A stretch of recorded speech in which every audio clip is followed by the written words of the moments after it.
World lead, you probably don't know his name, but he might know yours. He might know a lot of stuff about you. The director of the National Security Agency, Army General Keith Alexander, is right now facing questions from a Senate committee. The appearance was scheduled before NSA contractor Edward Snowden leaked a trove of information about the agency's domestic spying programs, collecting millions of phone records and gaining access to emails. But the leak was today's elephant in the room. Alexander argued that American lives have been saved because of NSA snooping. It's dozens of terrorist events that these have helped prevent. DNI Clapper said that Section 702 collection was critical to the discovery and disruption of the plot to bomb the New York City subway system. Zazi case, is that correct? That is correct. In fact, not just critical, it was the one that developed the lead on it.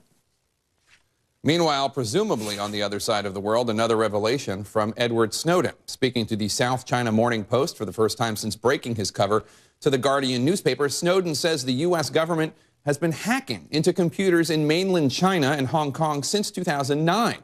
According to documents he showed the newspaper, though the paper could not verify them. We're hearing this just days after President Obama was planning on taking China's president to task over Chinese hacks to the U.S. grid. Snowden's face is on every TV screen, news website, and front page in the world. But while his exact location is not known, he doesn't seem intent on leaving Hong Kong. He says, quote, "I'm not here to hide from justice. I'm here to reveal criminality. My intention is to ask the courts and people of Hong Kong to decide my fate." Snowden tells the Morning Post that he believes the U.S. government is, quote, "trying to bully Hong Kong into extraditing him."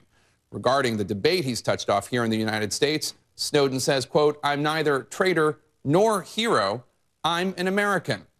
The loudest voice in Congress crying foul over the NSA's once secret program is Senator Rand Paul of Kentucky, and he's doing it largely without the backing of his fellow Republicans. While some of his congressional colleagues are going so far as to call Edward Snowden's leak an act of treason, Paul says it's an act of civil disobedience. And Senator Rand Paul of Kentucky joins me now. Senator, thanks for being here. I want you to listen to what the head of the National Security Agency just told Congress minutes ago about how important this type of surveillance is in stopping terrorist attacks, specifically in the 2009 attempted attack by Najibullah Zazi. Take a listen. The phone numbers on Zazi were the things that then allowed us to use the business records, FISA, to go and find out connections from Zazi to other players throughout the community, specifically in New York City.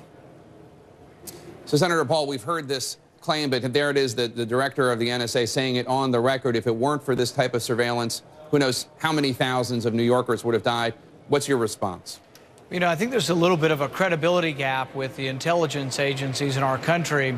They frankly lied to us in open testimony in committee and said they weren't collecting any data, when in fact, not only were they collecting data, billions of bits of it. So I don't know what to believe. I have read news reports, though, that Zazi was connected to a guy named Abid Nasir, who was captured and interrogated several months before. My question, if they would answer, would be, did they get Zazi's name from Nasir? Did they get it from looking at phone calls that Nasir was making? I'm not opposed to searching the phone records of people we think are terrorists. You go to a judge, it's not that difficult of a bar. You get phone records from Nasir. If Nasir's calling Zazi, you get Zazi. Then if Zazi's calling other people, you get warrants for those people. But that does not require the phone records of everybody who makes a phone call in this country. That, I think, is a generalized warrant and unconstitutional. Well, I think the argument from the National Security Agency, just to play devil's advocate here, would be a lot of these calls and relationships are in the past tense, and by storing up this data as they get it, they can then go back and look at it once they know where to look. Your response to that? If they want to release all the phone calls that Nasir made to Zazi and let us know and prove to the American public that none of those were from going forward and that couldn't have been gotten with a warrant, I suspect that they love these programs so much that sometimes the truth may be stretched. I don't know, because most of this is classified information. But I would also tell you that even though we're trolling through 1 billion phone calls a day, we're still having attacks because of poor police work. Boston Marathon bomber went back to Chechnya. How come we didn't know that? The underwear bomber that came from Nigeria, his dad reported him, and he still got on a plane and came here. So I would say that good old-fashioned police work needs to be a little more thorough, and that those who argue, well, we can catch people if we just do this, if we put a microchip in every baby born, we could follow everybody better. Or if we said, well, crime is committed by people who live in apartments, why don't we put cameras in everyone's apartments? You could go for zero tolerance of any kind of crime, but you'd be giving up your freedom. Our founding fathers said warrants have to be specific to the person in place. Generalized warrants, I think, are unconstitutional. Your father, retired Congressman Ron Paul, said this on Fox Business News. I'm worried about somebody in our government might kill them with a cruise missile or a drone missile. I mean, we live in a bad time where American citizens don't even have rights and that they can be killed.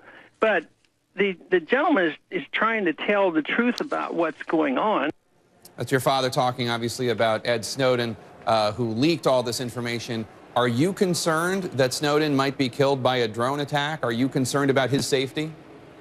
You know, I have not heard of anything other than there were some reports of people overhearing conversations about eliminating him in an airport. I don't know what to make of all of that. I do know that committing civil disobedience is a big step forward, and history has treated people in various fashions. Some people commit civil disobedience have been treated heroes, some have not. I think it's an interesting parallel to see, will we treat the head of intelligence who lied in open committee? How will history treat him? And how will history treat the person who was trying to defend the Fourth Amendment? I think that's still open to be said. I think there do need to be rules, that being said, about people not revealing secrets. And I think the divulging of all kinds of secrets that endanger lives is wrong. But in this case, I think it was divulging a program that I think clearly there are constitutional questions about, and for which the Director of Intelligence frankly lied to the U.S. Senate and said, we're not collecting any data on any Americans, when in fact they're doing 1 billion pieces of data every day. There's talk that you want to take legal action against the NSA surveillance programs. What exactly are you going to do? There's 86 different privacy groups that are interested in the Bill of Rights and the Fourth Amendment and due process, frankly. There was a time in our country when a black man could have been strung from the nearest tree, when a Japanese American could have been taken. This is what happens when you don't have due process. We're very concerned about due process. We're going to bring a challenge in court that says that generalized warrants, that warrants on everybody don't and are not essentially consistent with the Fourth Amendment. We'll be having a press conference tomorrow on Capitol Hill with a lot of these different privacy groups that want to defend your civil liberties. And lastly, sir, I know immigration reform is a big issue that you've been involved in. The Gang of Eight pushing this reform bill has not won you over yet. You have introduced a bill that would have border security and allow Congress to assess how border security is going before allowing there to be any sort of citizenship or progress made on that front. What do you say to your critics on the right who say you are caving on this issue because you are still allowing a process to proceed before the border is absolutely secured? I would say that my position is actually I won't let it proceed until the border is secure. I let the bill proceed, but I'm not for passing a bill unless border security is primary and foremost. What I would say, though, to critics on the right is if we do nothing, 10 million people came over the last 15 years. There'll be 10 million more people who come illegally. I want people to be part of the system. I also want to treat these people with respect and dignity. And if you want to work in our country, I think we can find a place for you. But it has to be part of the bill that they make acceptable to people like me or conservatives. So far, they haven't come to me and said, we'll make the bill stronger. All right, Senator Rand Paul of Kentucky, thanks so much for coming and sharing your views. Thank you.